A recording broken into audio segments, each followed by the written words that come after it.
السلام علیکم. سلیم بخاری شو سے میں ہوں زینب جتوئی. بخاری صاحب ہمارے ساتھ موجود ہے. بخاری صاحب السلام علیکم. جی وعلیکم السلام. کیسی ہیں آپ؟ خیریت سے ہیں؟ کیا حال ہے؟ آپ ٹھیک ہیں؟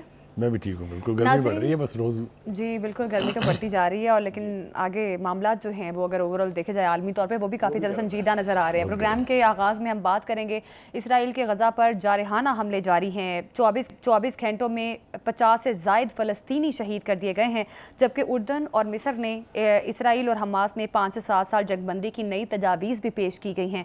ان نئی تجاویز پر کیا منظرنامہ آگے بن سکتا ہے، اس پر پروگرام میں بات کریں گے. پروگرام کے دوسرے حصے میں بات کریں گے بانی پی ٹی آئی سے ملاقات کا معاملہ جو ہے وہ حل نہیں ہو سکا. ایڈوکیٹ فیصل چودھری نے بانی پی ٹی آئی سے ملاقات کی ہے. 6 وکلاء کے نام دیے گئے تھے، ان میں سے 3 کی ملاقات ہو سکی اور بہنوں کی ملاقات پھر نہیں ہو سکی. اس کے پیچھے کیا وجوہات ہیں، اس پر بات ہوگی. پروگرام کے آخری حصے میں بات کریں گے امریکہ کے ساتھ معاشی روابط اور ٹیرف کا معاملہ. وزیر خزانہ کا اہم بیان بھی سامنے آ گیا ہے. امریکہ سے ملاقات کا جو ایک وفد ہے وہ پاکستانی وفد پہنچے گا امریکہ، اور پھر بیچ کا راستہ جو نکالنے کی کوشش کی جائے گی. جو ٹیرف کی نئی پالیسی عائد کی گئی ہے اس کے بعد کیا ہو سکتا ہے پاکستان کے فیور میں، یہ دیکھنا باقی ہے. بخاری صاحب سب سے پہلے تو اسرائیل غزہ پر حملے کر رہا ہے، اور اب بھی 24 گھنٹوں کی اگر بات کی جائے تو 50 سے زائد فلسطینی شہید ہو گئے ہیں.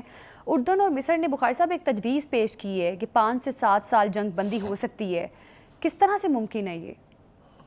دیکھیں پہلی بات تو یہ ہے کہ تمام تر حقائق کو اگر آپ مد نظر رکھیں تو مجھے ایسے لگتا ہے جیسے غزہ کے اندر انسانی قتل عام جو ہے اس میں پوری دنیا ملوث ہے. بالکل ایسے ہے. اس لیے کہ وہ مسلم ممالک جن سے توقع کی جا سکتی تھی کہ وہ کوئی اقدام کریں گے، کوئی مدد کریں گے، وہ اپنی اپنی حکومتیں اور اپنی اپنی ذات کو بچانے کے چکر میں ایک لفظ کہنے کو تیار نہیں کرنے کی تو آپ بات ہی چھوڑ دیں. جی سر. میں بہت زیادہ اس کے اندر آگے نہیں جانا چاہتا، اس لیے کہ مجھے میری اپنی حکومت سے بھی کچھ زیادہ امیدیں نہیں ہیں. سوائے لپ سروس کے یا سیاسی جماعتوں اور دینی جماعتوں کی طرف سے ریلیز منعقد کرنے کے علاوہ ہم نے کیا کیا ہے. ہم بھی امریکہ سے ڈرتے ہیں، کوئی دو رائے نہیں ہے اس کے بارے میں. لہذا امریکہ جو چاہے گا وہ غزہ میں ہوگا، وہ مشرق وسطیٰ میں ہوگا، وہ دنیا میں ہوگا، اور وہ ہو رہا ہے.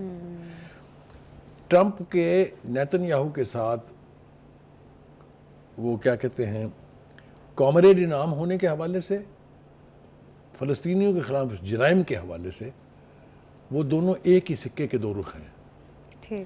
بلکہ اگر آپ اجازت دیں مجھے تو میں یہ کہوں گا کہ امریکہ میں ٹرمپ کے آنے کے بعد دونوں ہی رخ امریکہ ہو گئے ہیں.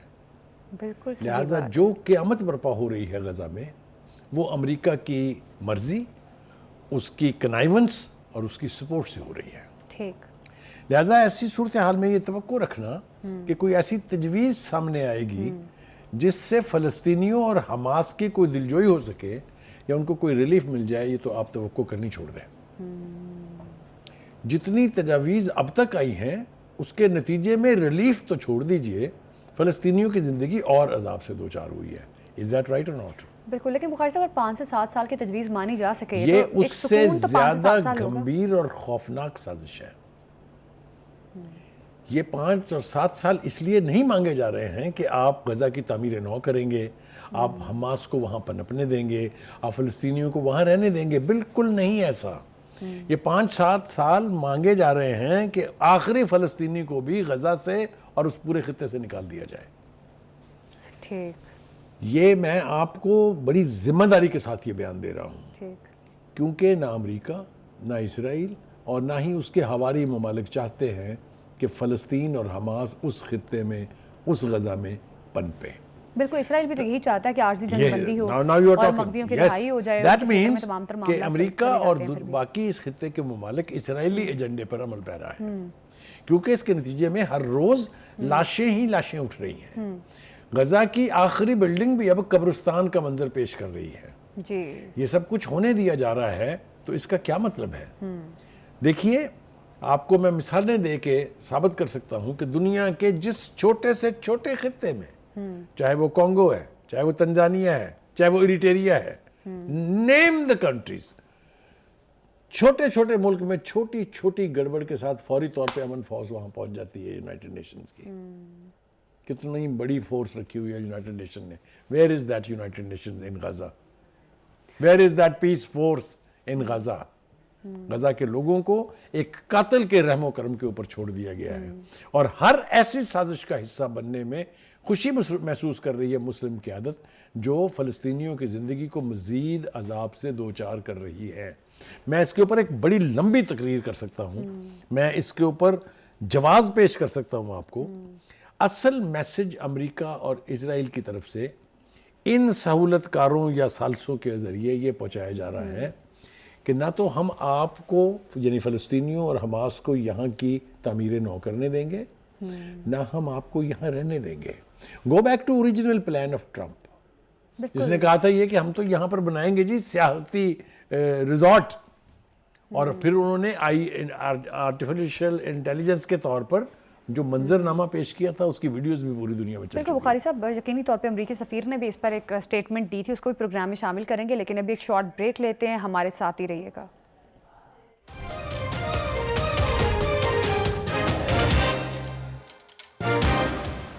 Welcome back. بخاری صاحب، بریک سے پہلے ہم بات کر رہے تھے امریکی سفیر نے بھی ایک تجویز دی ہے حماس کو کہ وہ اسرائیل کے ساتھ ایسا معاہدہ کرے کہ جو غزہ کی پٹی میں تباہ حال والی جو پٹی ہے وہاں انسانی امداد کی ترسیل ممکن ہو سکے اور کھانے پینے کی اشیاء یا مختلف قسم کی چیزیں جو ہیں وہاں پہ پہنچائی جا سکے۔ لیکن بخاری صاحب کوئی بھی ریکنسٹرکشن کی بات نہیں کر رہا، غزہ کا جو حال ہے وہ سب کے سامنے ہے، امداد کی بات تو سبھی کر رہے ہیں لیکن ریکنسٹرکشن، امداد کی بھی بات بڑی کنڈیشنل ہے جی، امداد کی بات کنڈیشنل یہ ہے کہ آپ ہماری ساری باتیں مان لیں، ہم پھر الاؤ کریں گے کہ آپ کو کھانے پینے کی کچھ چیزیں مل جائیں۔ ذرا آپ تصور کریں نا کس قسم کا معاہدہ ہے یہ، کس قسم کی پیشکش ہے یہ، کس قسم کی امریکی سفیر جو ہیومن رائٹس کے مامے بنتے ہیں بہت بڑے، ان کی پیشکش کو تو آپ ذرا دیکھیں کہ باقی اسرائیل جو کچھ کر رہا ہے وہ ٹھیک ہے، جو آپ کے ساتھ ہو رہا ہے وہ بھی ٹھیک ہے، بس آپ یہ کریں کہ خاموشی اختیار کریں اور یہاں سے کھسکیں، پھر ہم آپ کو تھوڑی بہت جو انسانی امداد ہے وہ مہیا کر دیں گے۔ یہ ساری ایک نپی تلی سازش ہے۔ دوسری طرف اگر ہم دیکھیں تو ہمارے جو مسلم امہ کے قائدین کی خاموشی ہے وہ اب کرمنل ایکٹ میں تبدیل ہوتی جا رہی ہے۔ جو غزہ کی صورتحال تشویشناک ہوتی جا رہی ہے، خطرناک ہوتی جا رہی ہے، تو خاموشی ڈیپ روٹڈ ہوتی جا رہی ہے۔ کسی کے کان پر کوئی جو نہیں رینگ رہی ہے، میں نام لینا نہیں چاہتا ہوں، وہ جن کو سٹیڈل آف اسلام کہا جاتا ہے، وہ جن کو کہا جاتا ہے کہ وہ ایسی سرزمین ہے جہاں سے اسلام کے شگوفے پھوٹتے ہیں، وہاں پر تو جینیفر لوپیز کے کنسرٹ ہو رہے ہیں، جی ٹھیک ہے، صحیح بات، میں تفصیل میں جانا نہیں چاہتا ہوں۔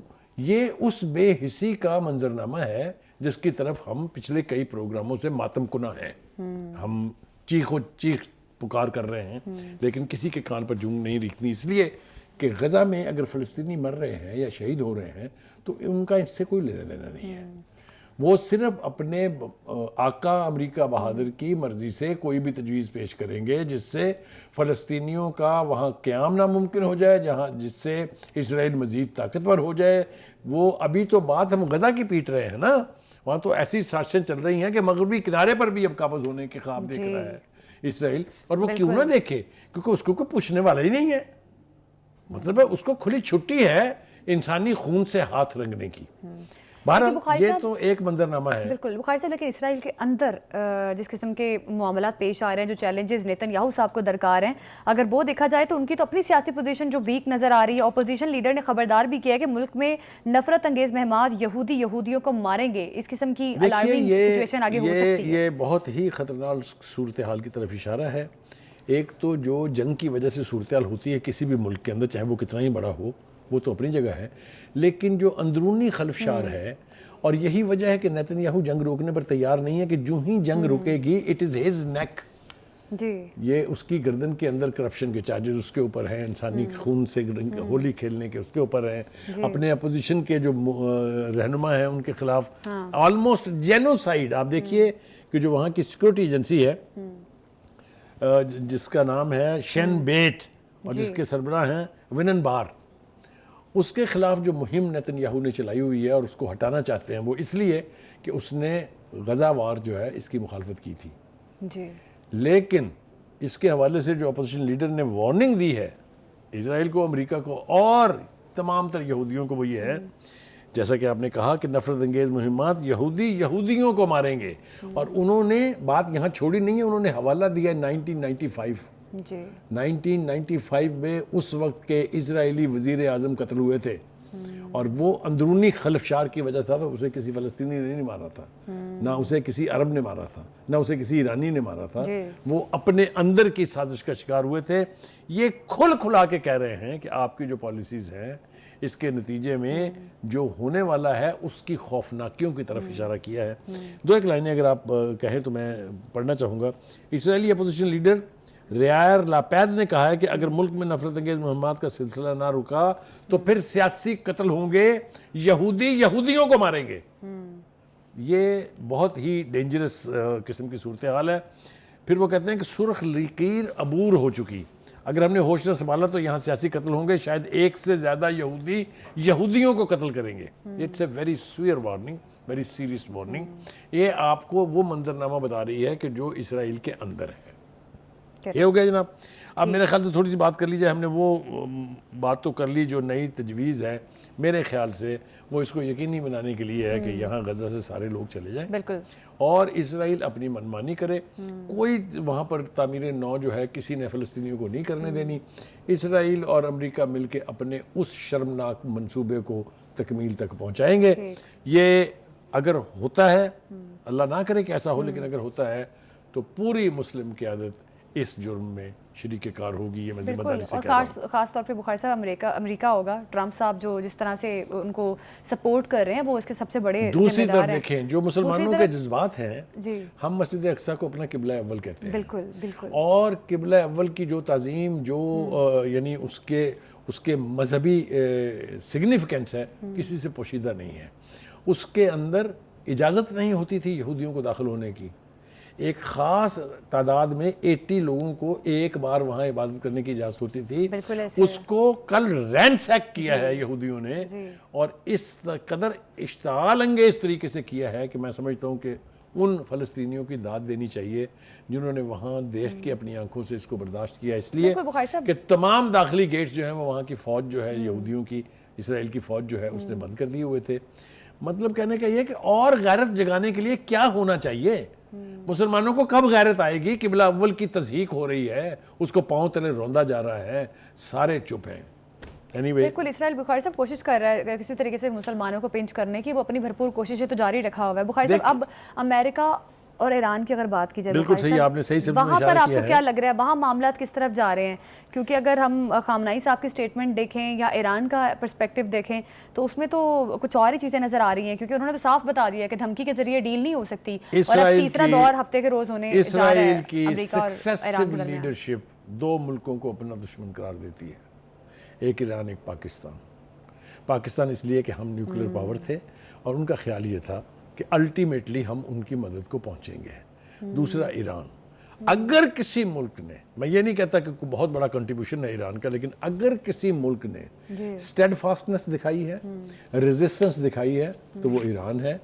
اب اس وقت ٹوٹل کوشش جو ہو رہی ہے ان مذاکرات کے ذریعے وہ ہے ایران کو نیوٹرلائز کرنے کی۔ اچھا، ایران کے نیوکلیر پروگرام کو وہ کچھ نہیں کہیں گے، ایران سے یہ گارنٹی دیں گے کہ آپ اسرائیل پر حملہ نہیں کریں گے۔ میں بتا رہا ہوں آپ کو، یہ بڑی گمبھیر سازش ہے۔ تو بخاری صاحب ایران مان سکتا ہے؟ دیکھیے ایران کو اپنے نیوکلیر آرسنل کی، اپنے نیوکلیر پروگرام کی حفاظت تو کرنی ہے نا، لیکن ایران ایسا کچھ بھی اپنے سٹانس کو کمپرومائز کر کے نہیں کرے گا۔ یہ نہیں ہو سکتا کہ وہ اسرائیلی ایکشن کو سپورٹ کرنا شروع کر دے، کبھی ہو ہی نہیں سکتا۔ ایران کی کوشش یہ ہوگی کہ وہ اپنا موقف بھی برقرار رکھیں اور بغیر کسی بیسکس کے اوپر سمجھوتا کیے ہوئے امریکہ کے ساتھ کسی ایک ایسی ورکنگ ریلیشن شپ پر آ جائے کہ اس کے نیوکلیر پروگرام کو ذوف نہ پہنچے۔ یہ وہ بادشاہ پھل چکے ہیں، نہ ہم اپنے ہتھیار سرنڈر کریں گے، نہ اپنا نیوکلیر پروگرام رول بیک کریں گے۔ بالکل، ایران یقینی طور پہ اپنے پرسپیکٹیو پہ قائم ہے کہ وہ کبھی بھی اپنے نیوکلیر پروگرام پہ کمپرومائز نہیں کر سکتے۔ ابھی ایک شارٹ بریک لیتے ہیں، ہمارے ساتھ ہی رہیے گا۔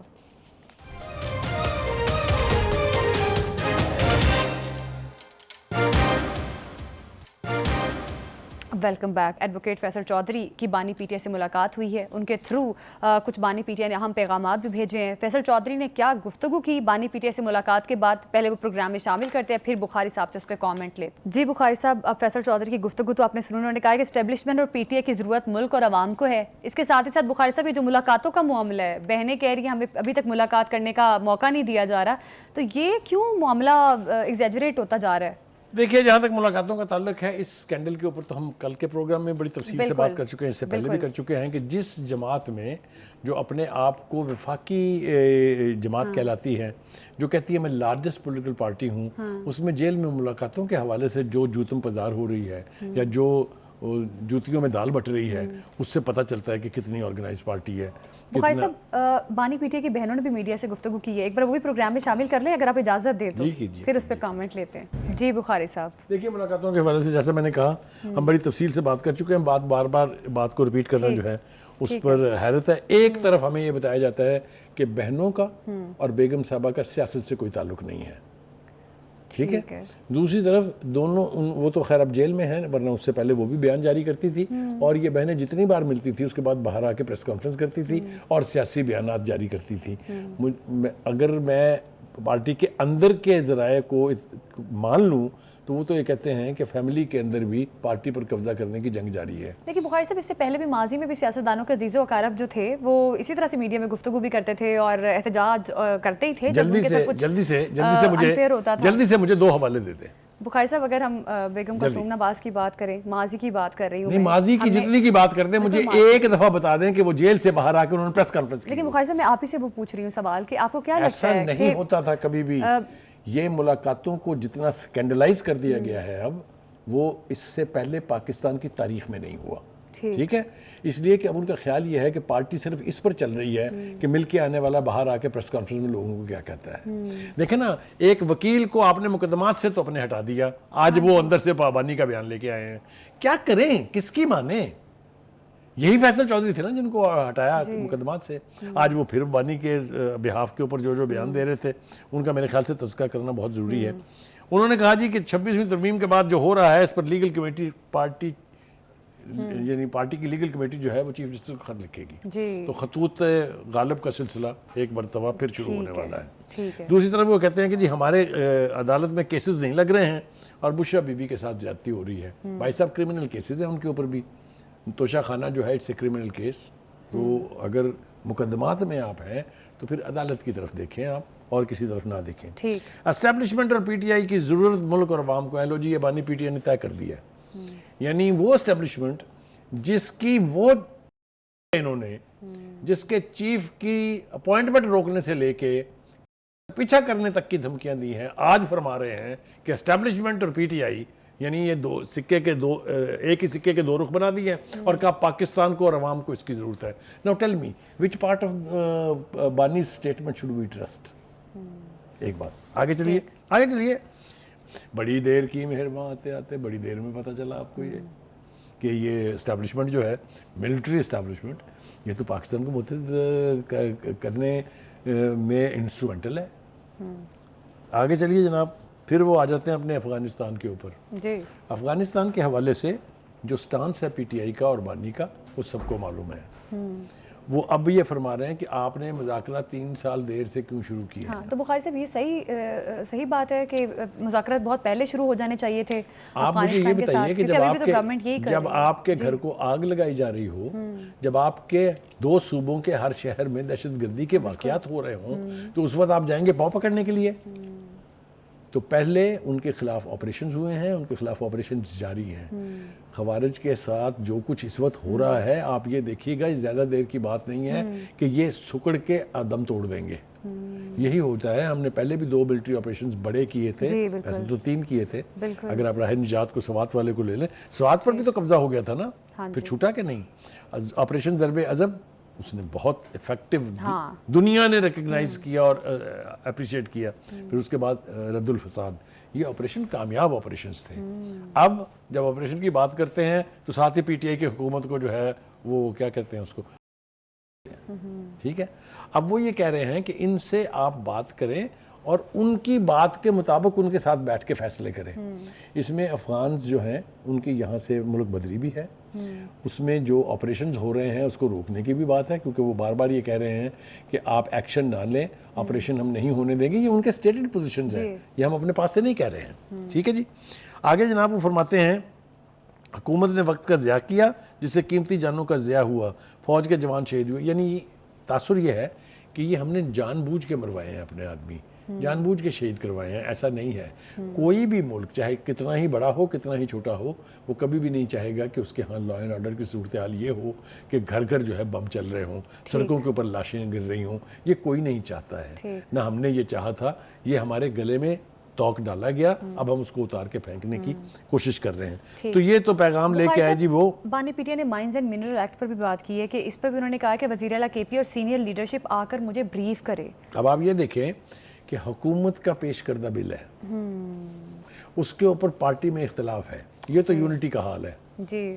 ٹھیک ہے جی. اور قانون سازی ہوگی جیل میں ان کی اپروول سے. تو وہ پارٹی کا جو چیئرمین بنایا ہوا ہے اس کا مجھے سمجھ نہیں ہے اس کی یوٹیلٹی کیا ہے, اس کو کیا اس کے ساتھ کرنا چاہیے, وہ کاہے کے لیے چیئرمین ہے. وہ یہ بھی کہہ رہے ہیں کہ تمام تو لیڈرشپ کو اعتماد ملے اس معاملے پر بھی, اور آگے مجھ سے اجازت لیں. اینی وے وہ ان کا پارٹی کا معاملہ ہے, اس کے اوپر ہم زیادہ رائے زنی کرنا نہیں چاہتے ہیں. بٹ صورتحال یہ ہے کہ پارٹی کے اندر, فیملی کے اندر, پارٹی کے اندر, ٹاپ لیڈرشپ کے اندر اختلافات ہیں, اور بہت گھمبیر اختلافات ہیں. یعنی وہ ایسے نہیں ہیں کہ ان سے آسانی سے جان چھڑائی جا سکے. اب آپ ذرا اس سے آگے چلیے جناب, بہت ساری ڈیولپمنٹس ہو رہی ہیں.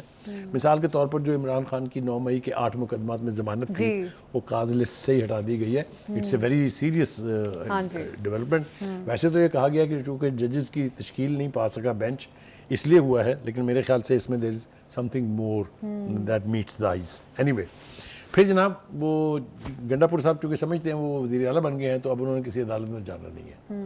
تو ایک مرتبہ پھر ان کے وارنٹ گرفتاری جاری ہو گئے ہیں. اور مجھے لگتا یہ ہے کہ ایک تو یہ کہ پارٹی کے اندر ان کی جو مخالفت ہے وہ بھی رنگ لانے والی ہے. وہ یہ پارٹی کے لوگوں نے کہا, میں نے نہیں کہا ہے کہ یہ فارغ ہوا چاہتے ہیں, اور شیر افضل مروت ببانگ دھول کہہ رہے ہیں کہ علی امین گنڈا پور کے خلاف سازش ہو رہی ہے, اور ویسٹرن انٹرسٹ جو ہے وہ ان کو ان کی وزارت اعلیٰ سے ہٹانے کے درپے ہے. اور بانی پی ٹی آئی سے آپ کوئی بھی توقع کر سکتے ہیں. بالکل پارٹی کے اندر و باہر معاملات جو ہیں مزید پیچیدہ ہو رہے ہیں پاکستان تحریک انصاف کے لیے. ایسے میں پاکستان تحریک انصاف آگے جا کے کہاں سٹینڈ کرتی ہے یہ دیکھنا باقی ہے. ابھی ایک شارٹ بریک لیتے ہیں, ہمارے ساتھ ہی رہیے گا.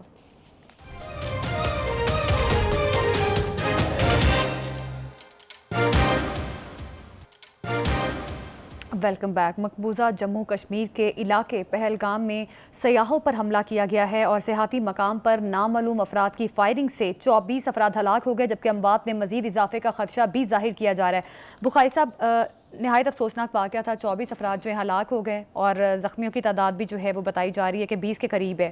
تو کس طرح سے دیکھتے ہیں آپ, کیونکہ بھارت کو دیکھا جائے اگر تو بھارت تو ہمیشہ پروپیگنڈا کرتا ہے پاکستان کے اگینسٹ جب بھی کوئی ایسا واقعہ ہو جاتا ہے. دیکھیے پہلی بات تو یہ ہے کہ یہ مجھے بالکل اسکرپٹڈ لگ رہا ہے. اس سے بہت سارے واقعات پہلے جو ہیں وہ ان کی مثال دی جا سکتی ہے. اڑی کا واقعہ اگر آپ کو یاد ہو, جس میں 40 بھارتی فوجی جہنم واسط ہوئے تھے, اس کا الزام بھی لگا دیا گیا, اور بعد میں حقائق نے ثابت کیا کہ پاکستان کا اس سے کوئی تعلق نہیں تھا. اس کے علاوہ پارلیمنٹ پر جو حملہ ہوا تھا, اس کے بعد جو ممبئی ٹرین کے اوپر حملے ہوئے تھے, بم بلاسٹ ہوئے تھے, یہ سب کچھ وہ نا آدمی ہے را بیٹھ کے صرف کرتی یہ ہے کہ پاکستان کو کس طرح سے ملوث کرنا ہے کسی بھی اس قسم کی واردات میں. لیکن یہ جو ایک خاص حرکت ہے کہ جب بھی کوئی امپورٹنٹ شخص بھارت کا دورہ کر رہا ہوتا ہے اس وقت اس قسم کا ڈرامہ کرنا بہت ضروری ہے. ابھی دیکھیے امریکہ کے نئے الیکٹڈ جو وائس پریزیڈنٹ ہیں وینس, وہ آ رہے ہیں اور ہیں بھی وہ انڈیا کے ہمدرد بالکل واضح طور پہ ہے. تو ان کے آنے پر یہ واقعہ جو ہے, جتنی خوفناکی اس واقعے کے اندر ہے اتنی ہی اس کے اسکرپٹڈ ہونے کی یعنی مثال بھی ذہن میں آتی ہے. پہلے بھی بے پناہ دفعہ ہو چکا ہے. اجیت ڈوول صاحب جو ہیں, جو سابقہ یعنی نیشنل سیکورٹی ایڈوائزر تھے, وہ انہوں نے ایک سیل قائم کیا ہوا ہے کہ پاکستان کے اوپر مربع ڈالنا ہے ہر چیز کا. تو یہ ایک تو روایت ہے وہاں پر, اس لیے اس سے زیادہ پریشان ہونے کی ضرورت نہیں ہے. لیکن جو سب سے زیادہ پریشان کن بات ہے وہ یہ ہے کہ جب بھی کبھی کوئی باہر سے وفد آتا ہے نا, جس کو وہ کشمیر دکھانا چاہتے ہیں کہ بڑا نارمل ہے, تو کشمیر کی صورتحال ایسے ہو جاتی ہے جیسے وہاں پر کرفیو لگا ہوا ہے. کرفیو زدہ Kashmir, there is nobody on the roads, no shop is open. تو وہ ایک عجیب و غریب قسم کا منظر دیکھ کے وہاں سے جاتے ہیں وہ. دیکھیے یہ جو انتفاضہ 2 شروع ہوا تھا کشمیر میں جد و جہد کا فرام 1989 جس میں برہان الدین وانی جیسے جنگجو جو ہیں انہوں نے شہادت کا جام نوش کیا تھا. یہ ان آن گوئنگ سٹرگل تو ہے. کشمیری نہیں چاہتے کہ جو بھارت کی فوج ہے وہ ہم پر مسلط ہو اور ہمیں آزادی کی جد و جہد سے باز رکھے. یہ ایک تناؤ موجود ہے. اب ایک تناؤ کی دوسری صورت یہ ہے کہ جو الیکٹڈ لیڈرشپ ہے وہاں کی وہ بھی اب ہندوستان کا بیچا ہوا سودا خریدنے کے لیے تیار نہیں ہے. تو کہنے کا مطلب یہ ہے کہ وہاں اپنے عیب چھپانے کی خاطر ہر قسم کا الزام پاکستان کے اوپر پھینکنے کی روایت موجود ہے. اور اس کا ہر دفعہ یعنی واضح بھی ہوا, ثابت بھی ہوا.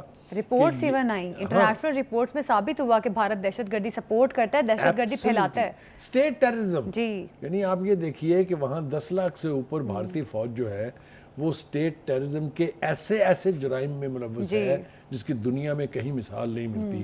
آپ نے دیکھا نہیں ہے کہ لوگوں کو اپنی فوجی جیپوں کے آگے باندھ کے مارچ کروائے جاتے تھے اور پورے شہر میں انہیں بھگایا جاتا تھا. تو کہنے کا مطلب یہ ہے کہ یہ سب کچھ انڈیا اندر سے بلیڈ کر رہا ہے. اسی ہندوستان میں جسے دنیا کی بہت بڑی جمہوریت کہا جاتا ہے 26 کے قریب علیحدگی پسند تحریکیں چل رہی ہیں وہاں پر. پاکستان نے آج تک کسی کو سپورٹ نہیں کیا.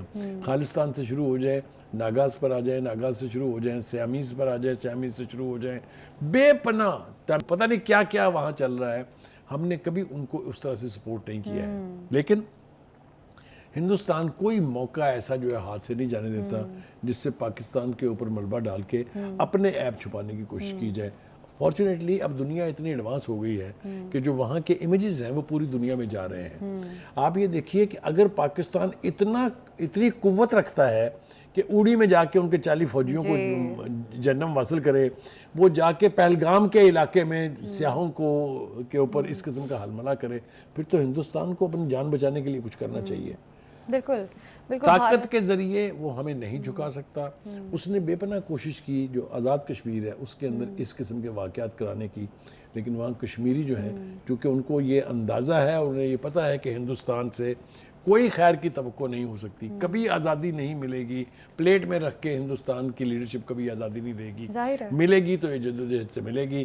یہ جدوجہد جب تک جاری رہے گی ہندوستان اس قسم کے ڈرامے رچا کے پاکستان کے اوپر ملبہ ڈالنے کی کوشش کرتا رہے گا. بخاری صاحب, عالمی طور پر جس طرح سے بھارت بے نقاب ہو چکے, آپ کو لگتا ہے کہ ایسے اسکرپٹڈ ڈراماز, خاص طور پہ یہ جو بھی ڈرامہ رچایا بھارت نے اور سوشل میڈیا پر جس قسم کی قیاس آرائیاں کی جا رہی ہیں, جو پروپیگنڈا کیا جا رہا ہے, یقینی طور پہ وہ قابل قبول نہیں ہے. اور پاکستان کا جو ہے سب کچھ سب کے سامنے ہے, لیکن بھارت کی اسٹیٹ ٹیررزم جو ہے وہ بھی سب کے سامنے ہے. عالمی طور پہ بھارت دہشت گرد کے طور پہ جو ہے جانا جاتا ہے, اور یہ سب کے سامنے. ایسے کسی پروگرام سے ہمیں دیجیے اجازت. اللہ حافظ.